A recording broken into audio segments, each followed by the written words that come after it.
കർത്താവേ, നിന്റെ ഉന്നതമായ നാമത്തിന് സ്വസ്ഥം ചെയ്യുന്നു. കർത്താവേ, നിന്റെ വിശുദ്ധ പൗരോഹിത്യത്തെ മഹത്വപ്പെടുത്തണമേ.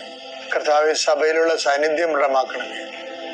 39 വർഷം ഞാൻ അർപ്പിച്ച കൃപാന്റെ യുഗതിയായി കൃപാസ്ഥാനത്താരെ ജീവനോടെ പ്രത്യക്ഷപ്പെട്ട മാതാവിന്റെ മാധ്യസ്ഥനെ അത്താറെ നടന്ന 10,000-കണക്കിന് ആരാധന ശക്തിയാൽ കർത്താവ് ഈ പ്രഭാതത്തിലെ അങ്ങനെ മക്കളെ കാത്തു കൊതിച്ചിരിക്കുകയാണ്. ഈശോയെ, നിന്റെ വലതുകരത്തിന്റെ ഒരു ആശീർവാദം കിട്ടാൻ വേണ്ടി കർത്താവ് ഇന്ന് യാത്രയ്ക്ക് ഒരുങ്ങുന്ന ഓരോ മക്കളുണ്ട്. ഓരോ ഉദ്യമങ്ങളിലൂടെ മനസ്സിൽ വിചാരിച്ചുകൊണ്ട് പോണവരുണ്ട്. ഓരോ ലക്ഷ്യങ്ങൾ മനസ്സിൽ വെച്ച് പോകുന്നവരുണ്ട്. കർത്താവെ, നിന്റെ തിരുമുറിവാർന്ന് ആണിപ്പെടുതാന്ന് വലതുകരം മക്കളുടെ ശിരസ് വെക്കണമേ. അവൻ പോകുന്നിടത്തേക്കല്ല നീ പോകുന്നിടത്തേക്കെല്ലാം ഞാൻ നിന്റെ കൂടെ വരുമെന്ന് കർത്താവ് അങ്ങ് പറഞ്ഞിട്ടുണ്ടല്ലോ. ഈശോയെ, അങ്ങയുടെ സഞ്ചാര സാന്നിധ്യം അങ്ങയുടെ മക്കളുടെ കൂടെ ഉണ്ടായിരിക്കണമെന്ന് പ്രാർത്ഥിക്കുന്നു. ജീവിതത്തിന്റെ വ്യത്യസ്ത വിളികളിലെ പ്രയാസം അനുഭവിക്കുന്നുണ്ട് ഈശോയെ, അവരെ നീ ഏറ്റെടുക്കണമെന്ന് പ്രാർത്ഥിക്കുന്നു ഈശോയെ.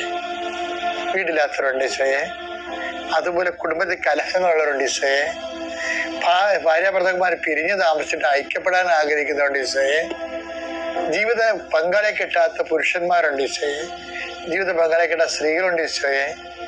കർത്താവ്, ഈ കാലങ്ങളിലെല്ലാം മനസ്സമ്മതം നടക്കുകയും ക്രിസ്മസ് കഴിയുമ്പോൾ കല്യാണം വരാൻ പോകുന്ന ആൾക്കാരെല്ലാം നീ അത് ഓർക്കണം പ്രാർത്ഥിച്ചോയെ.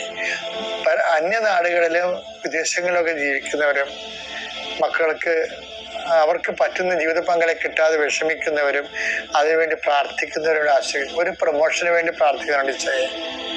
10 പൈസ കൂടുതൽ കിട്ടിയാൽ കടങ്ങൾ പരിഹരിക്കപ്പെടുന്ന ഓർത്തുകൊണ്ട് വെണ്ണീറായി പ്രാർത്ഥിക്കുന്നുണ്ട് ഈശോയെ.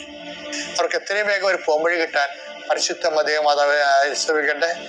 പലതരത്തിലുള്ള അപകടങ്ങൾ ആക്രമണങ്ങൾ അനുഭവിക്കുന്നവർ, ജലജീവികളുടെയും വിഷജന്തുക്കളുടെയും ആക്രമണങ്ങൾ പെട്ടിരിക്കുന്നവർ കർത്താവിന്റെ രക്തം അവരെ തിളക്കപ്പെടുകയും ഇതോടുകൂടി അവരുടെ രോഗങ്ങൾ വിട്ടുമാറുകയും യേശുനാമത്തിൽ പ്രാർത്ഥിക്കുന്നു. ആമേൻ. ബൈബിളിൽ എപ്പോഴും നമുക്ക്